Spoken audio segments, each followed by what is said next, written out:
રાધે કૃષ્ણ મિત્રો, લવ લાઈફને રોમેન્ટિક કેવી રીતે બનાવવી જોઈએ, how to make romantic love life.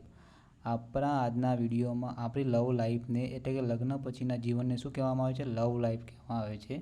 આ લવ લાઈફને રોમેન્ટિક કેવી રીતે બનાવવી જોઈએ તેના વિશે વાત કરીએ. તો સૌથી પહેલો મુદ્દો છે ચોકલેટ કે ગુલાબનું ફૂલ આપવું. મહિનામાં એકવાર તમારા પાર્ટનરને ચોકલેટ અને ચોકલેટની સાથે સાથે ગુલાબનું ફૂલ ગિફ્ટ કરવું જોઈએ. જ્યારે તમે તમારા પાર્ટનરને અચાનક જ ચોકલેટ અને ગુલાબનું ફૂલ આપો છો ત્યારે તમારા પાર્ટનરનો મૂડ સ્વિંગ થાય છે અને તમારા માટે તેના દિલમાં રહેલી પ્રેમની ફિલિંગ્સ વધવા લાગે છે. તો ચોકલેટ અને ગુલાબનું ફૂલ આપવાનો સમય કયો સારો હોઈ શકે? તો સવારનો સમય પણ સારો હોઈ શકે અને રાતનો સમય પણ સારો હોઈ શકે. તો મુખ્યત્વે તમે સવારે ચોકલેટ અને ગુલાબનું ફૂલ આપો તો એનો આખો દિવસ કેવો જાય છે? તમારા પાર્ટનરનો ખુશનુમા જાય છે, એકદમ હેલ્ધી હેપ્પી જાય છે. તો તમારા પાર્ટનરને ચોકલેટ અને ગુલાબનું ફૂલ આપવું જોઈએ. બીજું છે ગિફ્ટ આપવી જોઈએ. તમારી લાઈફને વધુ રોમેન્ટિક બનાવવા માગતા હોય તો તમારે જ્યારે પણ ઈચ્છા થાય ત્યારે તમારા પાર્ટનરને સરપ્રાઈઝ ગિફ્ટ આપવી જોઈએ. બહુ મોંઘી ગિફ્ટ ના હોય તો ચાલે, પણ તમારા પાર્ટનરને ગમે તેવી પસંદ આવે તેવી ગિફ્ટ આપવી જોઈએ. તમને તમારા પાર્ટનરની પસંદગી અને નાપસંદગીની ખબર હોવી જોઈએ. તો તમે તમારા પાર્ટનરને ગિફ્ટ આપશો તો એ પણ શું થશે? ખુશ થઈ જશે. હાલના ટ્રેન્ડમાં તમે તમારા પાર્ટનરને કપડાં લાવી આપી શકો છો, રિસ્ટ વોચ આપી શકો છો, કાંડા ઘડિયાળ આપી શકો છો. તો તમારા પાર્ટનરને ગમે છે. તો તમને તમારા પાર્ટનરને મહિનામાં એક ગિફ્ટ તો આપવી જોઈએ.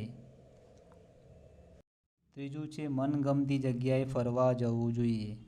તમારે તમારા પાર્ટનરને લઈને મનગમતી જગ્યાએ ફરવા જવું જોઈએ. કોઈ રજાના દિવસે તમે બહાર ફરવા જાઓ તો તેનો પ્લાન કરી શકો છો.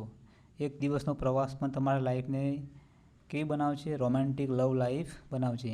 એવું નથી કે તમે 3-4 દિવસ ફરવા જાઓ, પણ એક દિવસ ફરવા જશો તો પણ તમારી લાઈફ કેવી બનશે? રોમેન્ટિક લવ લાઈફ બનશે. તો તમારે મહિનામાં એક દિવસ તો બહાર જવાનો પ્લાન ગોઠવવો જ જોઈએ. બહાર ના જઈ શકો તો ક્યાંય નહીં, મૂવી જોઈ આવવાનું, મૂવી જઈ શકો છો, કોઈ ગાર્ડનમાં ફરવા જઈ શકો છો. પણ તમારે લવ લાઈફને રોમેન્ટિક બનાવવા માટે એક દિવસ મહિનામાં ફરવા જવું જોઈએ. ચોથું છે હેલ્પિંગ હેન્ડ બનવું જોઈએ.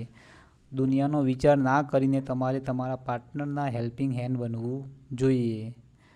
તેના ઘણા બધા કામમાં તમારે મદદ કરવી જોઈએ. તમારા દ્વારા કરવામાં આવેલી મદદ પણ તમારા પાર્ટનરના દિલમાં શું થાય છે? તમારા પ્રત્યેની ફિલિંગને ઇન્ક્રીઝ કરે છે. તમારા પાર્ટનરની ફિલિંગ તમારા પ્રત્યે વધે છે. પાંચમું છે મોર્નિંગ કિસ ખુશનુમા દિવસ.